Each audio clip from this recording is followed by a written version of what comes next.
Assalamualaikum semuanya, perkenalkan namaku Rido. Terima kasih buat kawan-kawan yang telah mengklik video ini. Dan selamat datang pada segmen Mirror, Misteri, dan Horor.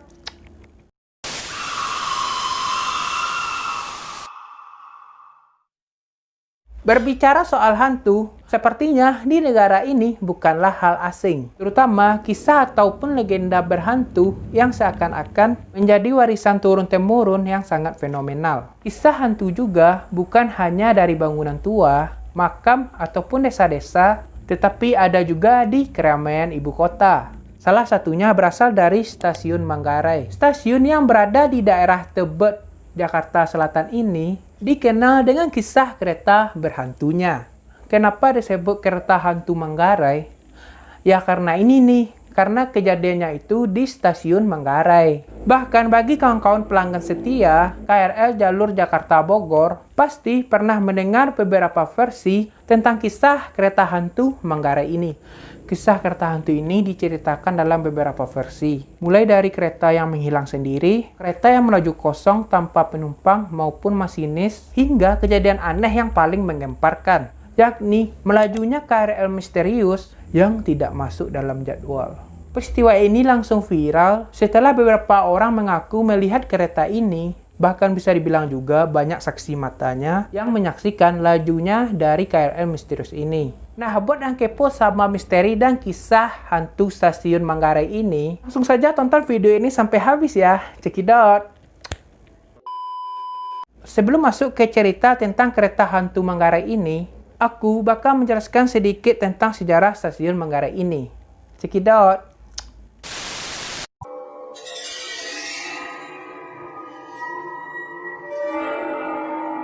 Wilayah Manggarai di Jakarta sudah dikenal warga Batavia sejak abad ke-17. Batavia ini sebelum jadi Jakarta gitu, jadi namanya tuh sebelum Jakarta Batavia, kalau nggak salah ya. Jadi awalnya merupakan tempat tinggal dan pasar budak orang-orang yang berasal dari Manggarai, Flores, NTT, Nusa Tenggara Timur, jadi dari orang jauh lah gitu. Akhirnya dalam kurun waktu yang panjang, berubahlah tempat itu menjadi kampung yang disebut Kampung Manggarai. Pada tahun 1914, baru dibangun stasiun kereta api oleh perusahaan Belanda yang bernama Nederlands Indisch Spoorwegmaatschappij (NISM). Udah gitu aja bacanya. Dan stasiun Manggarai sendiri baru diresmikan pada 1 Mei 1918. Pembangunannya dipimpin oleh arsitek Belanda bernama Ir.J. van Gent. Area Stasiun Manggarai pada zaman kolonial Belanda meliputi batas Sungai Ciliwung di sebelah timur sampai ke sebelah barat, yang sekarang menjadi Jalan Swadaya. Sedangkan batas jalan sepanjang Jalan Van Goen atau Manggarai 1 dan Bukit Duri West atau Bukit dari Barat sampai pagar stasiun di utara yang sekarang menjadi Jalan Dr. Saharjo. Selain berperan dalam operasional jalur SS di Batavia, Stasiun Manggarai juga merupakan salah satu stasiun bersejarah. Dalam suasana euforia kemerdekaan bulan September 1945, Stasiun Manggarai diambil alih oleh puluhan ribu demonstran massa pemuda dan buruh kereta api setelah melakukan aksi Long March dari stasiun Jakarta Kota.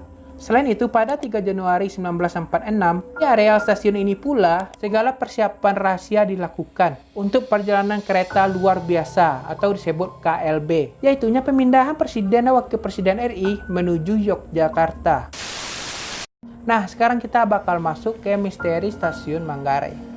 Cekidot!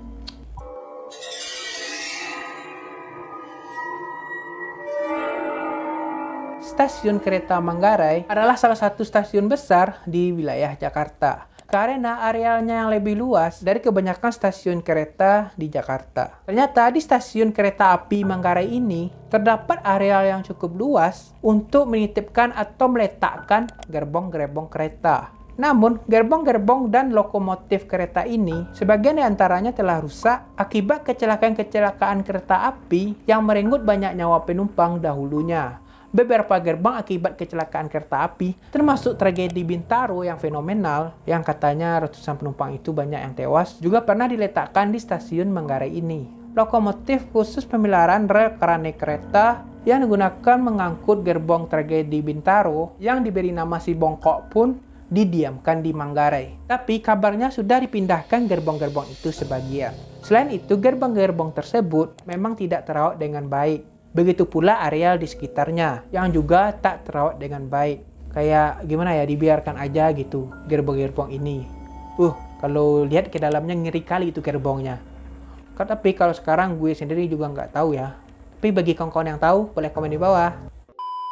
Ditambah dengan banyaknya gerbong tak layak pakai karena bekas kecelakaan, maka aroma mistis akan sangat kental menghampiri area ini.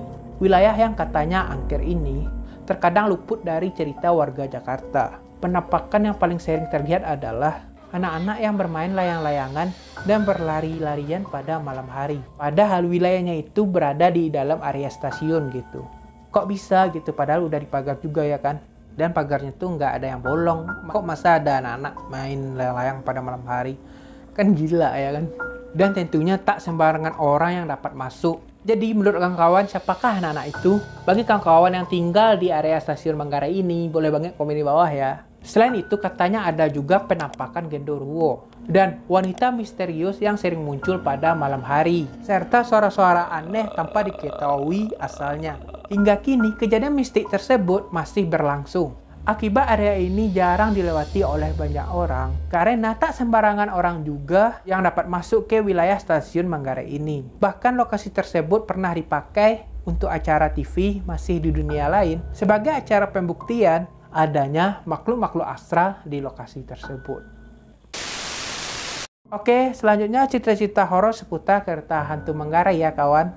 Check it out.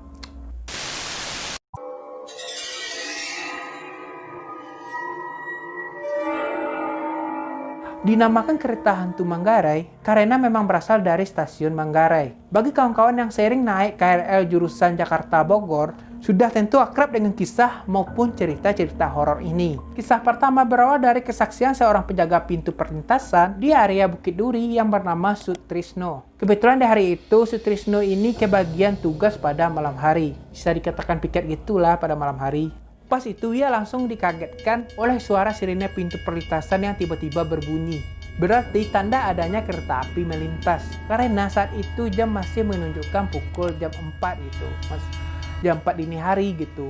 Masih pagi banget gitu kan. Dan sebenarnya belum ada kereta api yang dijadwalkan melintas. Jadi Sutrino ini merasa heran gitu kenapa bel itu berbunyi. Jadi jadwal operasi KRL yang sebenarnya biasanya pukul jam 5 pagi gitu. Jam 05.00 WIB gitu. Jadi jam 5 pagi gitu baru ada jadwalnya gitu. Tapi kok sekarang ada kereta masuk gitu kan. Tiba-tiba ia dikejutkan dengan rangkaian kereta api dengan memiliki 4 gerbong yang melintas di hadapannya. Jadi dia merasa nggak percaya aja gitu kan. Ia pun mencoba mengecek lebih jauh. Lalu si Trisno ini terkejut gitu. Karena tidak tampak satupun orang di dalamnya. Baik penumpang maupun masinisnya. Uniknya kereta ini berjalan tanpa posokan listrik. Dengan kondisi gelap gulita bagian dalam gerbongnya. Semakin menambah suasana keangkeran rangkaian kereta tersebut. Padahal seluruh rangkaian kereta yang melintas di waktu gelap wajib menyalakan lampu. Tapi kereta yang ditemui si Trisno ini gak ada lampunya gitu. Nah, kereta yang nggak ada masinis dan penumpang ini jadi misteri yang sampai sekarang konon dikabarkan sebagai kereta hantu Manggarai. Ngeri cuk. Oke, next kisah yang kedua ya. Kisah kedua ini diceritakan oleh salah satu seorang warga yang bernama Pak Slamet. Pak Slamet ini dihampiri oleh seorang pemuda yang mengaku mahasiswa yang baru turun dari kereta api pada jam setengah 12 malam atau jam 23.30 WIB di stasiun Depok.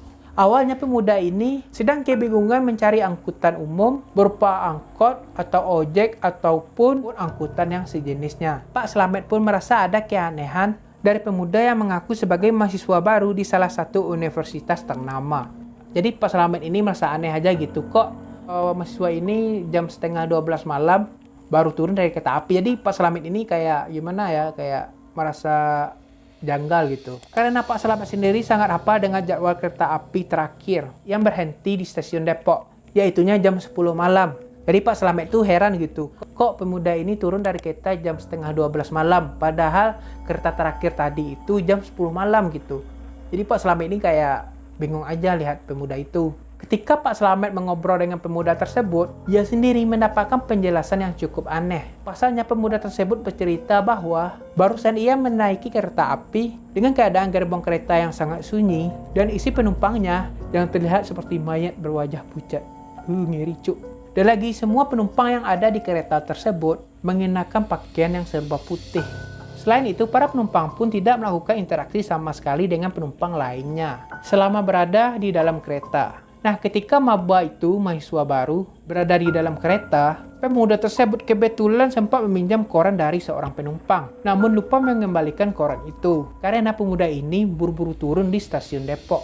Namun pemuda itu yakin bahwa kereta yang dinaikinya adalah kereta biasa, dan bukan berbau mistik. Pak Slamet pun tidak percaya begitu saja. Untuk membuktikan hal itu, Pak Slamet pun mengajak pemuda tersebut untuk menemui seorang petugas kereta api yang bernama Rahman Hakim dan menceritakan peristiwa yang baru saja dialami oleh sang pemuda. Jadi diceritakanlah semuanya ke petugas itu. Petugas itu sontak merasa aneh karena ia merasa tidak melihat satupun kereta api yang melintas lebih dari pukul 10 malam. Sedangkan pemuda yang tadi itu turun jam setengah 12 malam gitu. Lucu. Nah, demi meyakinkan Pak Slamet dan petugas kereta api, pemuda itu kemudian menunjukkan koran yang ia pinjamnya selama dalam kereta tadi. Tetapi sesudah dicek, nyatanya mereka bertiga benar-benar kaget. Sebab koran yang diperlihatkan oleh pemuda itu adalah koran terbitan tahun 1953. Si pemuda yang awalnya yakin dan bersikeras bahwa ia menaiki sebuah kereta biasa, akhirnya terkulai lemas menyadari kereta yang ditumpanginya benar-benar sebuah kereta hantu. Ngeri banget nggak sih gitu? Tapi kayaknya seru juga nggak? Kalau dibayang-bayangkan nggak sih? Kisah horor satu ini bahkan pernah diangkat ke dalam film layar lebar karena kepopulerannya. Apakah kawan-kawan semua pernah merasakan peristiwa yang sama dengan cerita horor ini? Jangan lupa komen di bawah ya. Oke, next. Kisah yang ketiga atau kisah yang terakhir yang kubacakan ya. Sebenarnya banyak sih, cuman ya jangan terlalu panjang lah. Gue buat video ini karena capek juga untuk mengeditnya ya, guys. Kisah yang ketiga ini dialami oleh seorang petugas masinis KRL yang bernama Eko Julianto di stasiun Manggarai. Pengalaman mistisnya itu dialaminya beberapa tahun yang lalu lah. Ketika hendak bersiap pulang kerja, sekitar pukul 22.00 WIB atau sekitar jam 10 malam lah gitu. Katanya, dekat kamar mandi tiba-tiba ada suara perempuan menangis. Selang beberapa detik, suara itu pun berubah menjadi suara cekik-cekikan. Kata lelaki 27 tahun itu. Pas berjalan ke arah kamar mandi, tempat suara aneh itu berasal, masinis KRL rute Bogor ini juga melihat sosok seorang perempuan berbaju putih berdiri diam di ujung peron. Namun, ia sendiri takut menghampiri sosok tersebut karena sudah mendengar lama cerita hantu di sekitar stasiun. Jadi katanya waktu itu kan saya selesai tugas jam 10 malam. Nah, pas lewat peron, saya lihat kayak cewek pakai baju putih sedang diam di ujung. Saat saya lihat lagi, cewek itu sudah tidak ada. Merinding gak sih? Oke, itu saja konten kali ini. Bagaimana pendapat kawan-kawan semua seputar tentang kereta hantu Manggarai ini gitu. Bagi kawan-kawan yang pernah mengalami atau pernah mendengar ceritanya kayak dari siapapun maupun dari orang tua ataupun kawan-kawan yang tinggal di Manggarai tersebut, bukan Manggarai di Flores ya, tapi Manggarai yang ada di Jakarta gitu kan. Boleh banget komen di bawah ya. Tapi menurut aku sih itu kayak gimana ya, kayak seru aja sih kalau bisa naik kereta hantu gitu. Kayak ada petualangan sendiri gitu kan. Aduh, aku juga pengen sih, tapi bukan berarti pengen takabur gitu, tapi kayaknya seru aja sih gitu kan. Aduh. Tapi di sisi lain sangat seram amat menyeramkan. Oke, itu saja videoku kali ini. Bagi kawan-kawan yang telah menonton video ini sampai habis, jangan lupa kasih like-nya. Bagi kawan-kawan yang belum subscribe, jangan lupa di-subscribe, nyalakan notifikasinya biar dapat video terbaru dan seru dari aku gitu. Oke? Dan sampai jumpa di video selanjutnya. Bye!